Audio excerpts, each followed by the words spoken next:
Hi and welcome to my YouTube channel. I'm Anna. Welcome in another flower making tutorial. I hope you are all staying safe and you are all well in this difficult time. So this is a tiny flowers what I will be making today. This is just one layer of foamiran what I will be using, and they are very simple flowers to make. I will be working with Lady E design dies, flower 001, and I will use the smallest die from this set.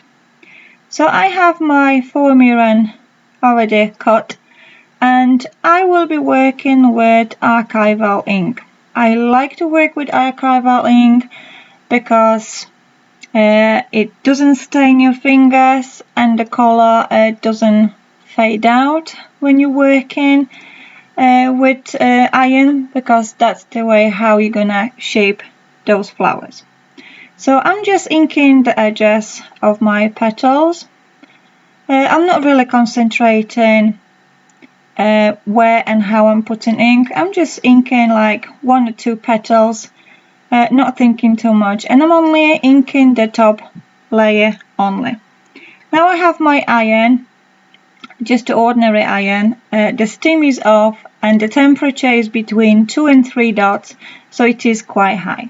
So each flower I'm placing on the iron and holding for a couple of seconds until this does all what you need to make those. Really recommend you to give it a go and try those.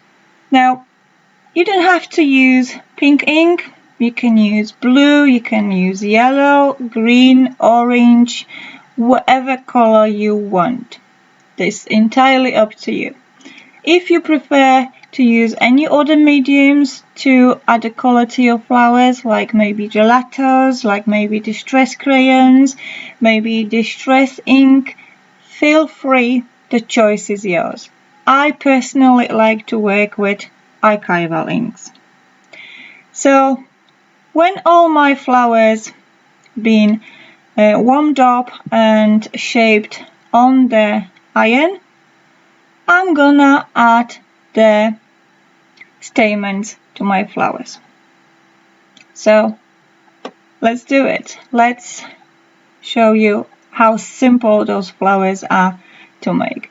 And if you are a beginner, this is the tutorial for you.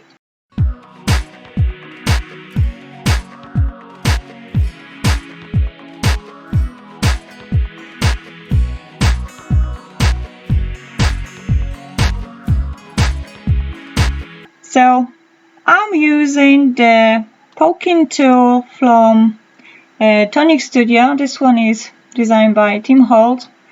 Very handy tool. If you don't have this particular Tim Holtz one, if you have any other brands, that is absolutely fine.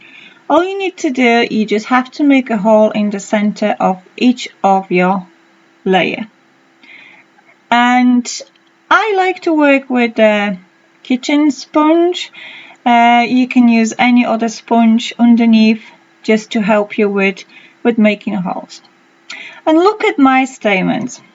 I was really ready to trash them, but I thought, you know what, I can still use them for something, especially making those tiny flowers, because I don't need a long ends on my stamens. I still will be chopping them off.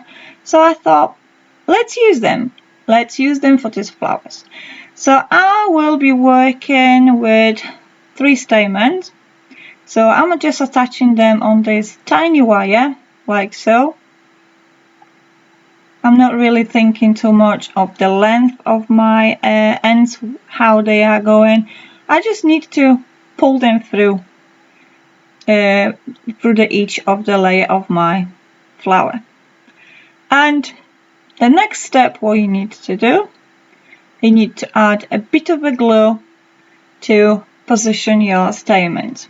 I like to work with glossy accent. If you have any other glue, like maybe tacky glue or any other glue what dries clear, go for it. And as you can see, I'm purposely adding extra glue on my stamens and at the side of the stamens, because I will be adding a bit of a glitter. I have this very fine glitter from the works, very cheap, and it's very handy glitter. I like this glitter particularly because it's very fine. Now you just have to sprinkle a little bit of a glitter, top of the excess, and this is it. Your flower is ready. So you can carry on in the same way to make as many flowers as you like. So I hope you find this tutorial inspirational. I hope you find it useful. So there are my flowers, what I've made today. I've got one yellow, a few greens, a few blues, few pinkish. So stay positive, stay safe, and I will talk to you soon. Bye for now. Take care.